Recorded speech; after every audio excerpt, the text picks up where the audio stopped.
ചില മനുഷ്യരെ കണ്ടിട്ടില്ലേ, സകലതും തകർന്ന് തരിപ്പണായി പോയിട്ടും വീട്ടിലൊരു സമാധാനത്തോടെ കിടന്നുറങ്ങാൻ പറ്റാത്ത സ്ഥിതികൾ ഉണ്ടായിട്ടും കടം കയറി മുടിഞ്ഞു നിൽക്കുന്ന അവസ്ഥയിലും പ്രിയപ്പെട്ടവർ ഇട്ടേച്ചു പോയിട്ടും ചില മനുഷ്യരിങ്ങനെ നെഞ്ചു നിവർത്തി തലയുയർത്തി നിൽക്കുന്നത്.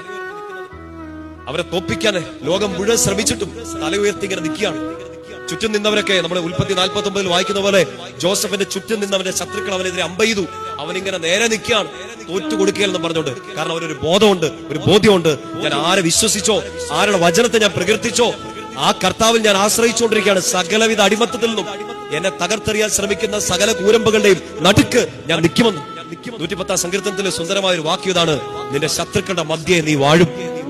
ശത്രുക്കൾ ഇല്ലാതാകുമെന്നോ ശത്രുക്കളെല്ലാം ചത്തൊടുക്കുമെന്നോ അല്ല, നിന്റെ ശത്രുക്കൾ അവിടെ തന്നെ കാണും. പക്ഷെ ആ ശത്രുക്കളുടെ മധ്യേ നീ വാഴും. പറഞ്ഞേ ഹല്ലേലൂയാ. ആ ശത്രു ആരാണാവോ?